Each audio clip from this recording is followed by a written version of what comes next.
Not long ago, in the central part of Kenya, in the lush green hills of Kiambu County, a young man named Kinuthia knelt down beside the humble mabati house he had always called home. His grandmother, a hard-working tea farmer, had raised him with love and discipline. As she worked in the fields, Kinuthia had helped with the harvest, learning the value of hard work from her. Every day, he looked up at the grand tea plantations and dreamed of a better life beyond the village.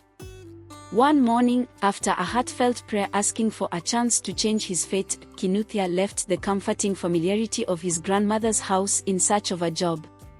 He took the long journey from the serene landscapes of Kiambu to the bustling, crowded streets of Nairobi, eventually finding himself living in the impoverished Kibera Slum.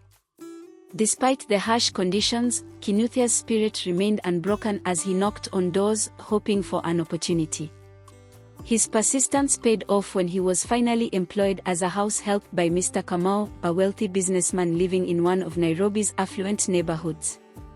The contrast between Kinuthia's modest beginnings and Kamau's luxurious lifestyle was stark, but it was a testament to Kinuthia's unwavering resolve and hope.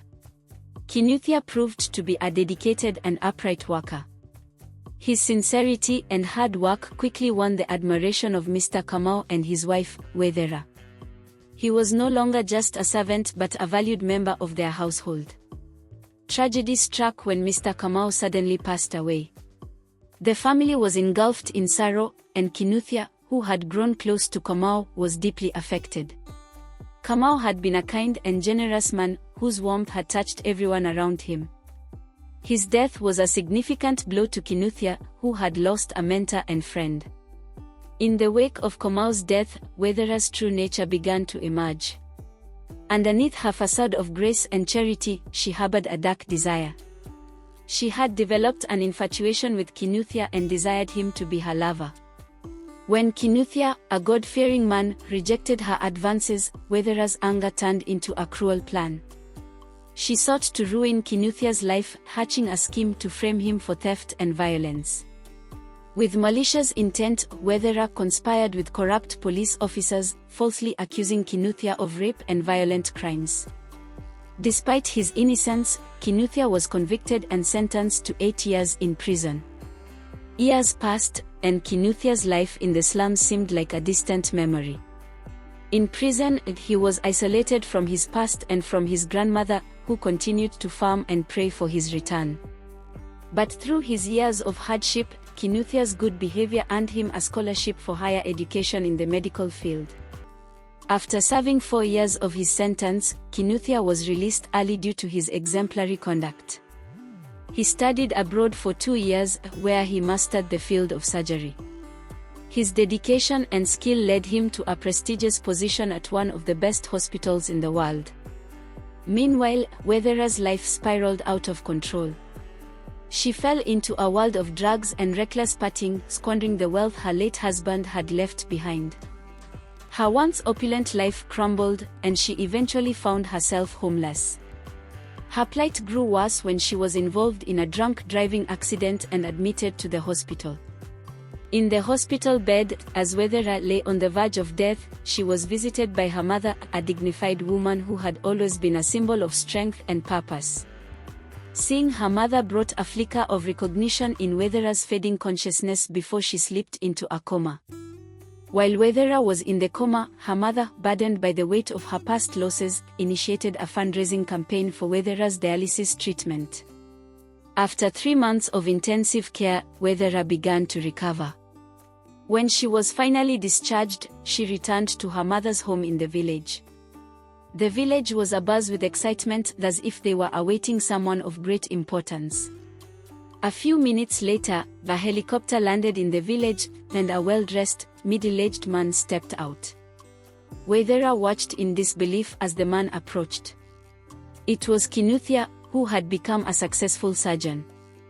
As he came closer, the sight of his familiar smile and energetic stride brought forth a wave of regret for Waithera. Overcome with emotion, she began to wail, her tears reflecting the guilt she felt for the suffering she had caused. Kinuthia approached his mother and bowed down, greeting her with a respectful, "Habari, Mom." The reunion was filled with mixed emotions. Waithera was overwhelmed by memories of her past mistakes. She recalled how she had abandoned her son years ago, seeking a new life in the city where she eventually met Kamau. She had been unable to give Kamau the one thing he wanted most, a child. Kinuthia, raised by his grandmother who had lovingly told him stories of his mother, had always held on to the hope of finding her. He had grown up understanding the sacrifice and love his grandmother had given him. His journey to the city, marred by betrayal and hardship, had finally led him to this moment of confrontation. By a twist of fate, as Kinuthia was being picked up from the airport, the driver was frequently contacted by Waithera's mother. Kinuthia overheard a conversation on the phone and recognized a phrase used by his grandmother. When the driver offered to take Waithera's mother to the Harambee conference hall, Kinuthia agreed, leading to their emotional reunion. At the hospital, Kinuthia found Waithera in the ICU, her life hanging by a thread. Waithera's mother, a beacon of strength in the storm, facilitated their reunion, handling the situation with grace and avoiding unnecessary tension. Waithera, now filled with remorse, sought forgiveness from her son. Kinuthia, embodying the same kindness and integrity that had always defined him, forgave Waithera for the wrongs she had committed against him. Their reconciliation was a moment of healing, bridging the gap created by years of pain and separation.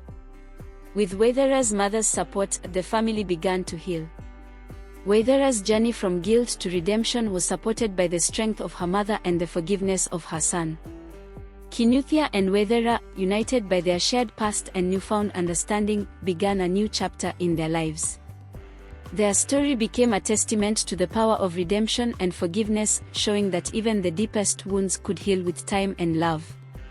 Kindly subscribe, share, and like for more. Thank you.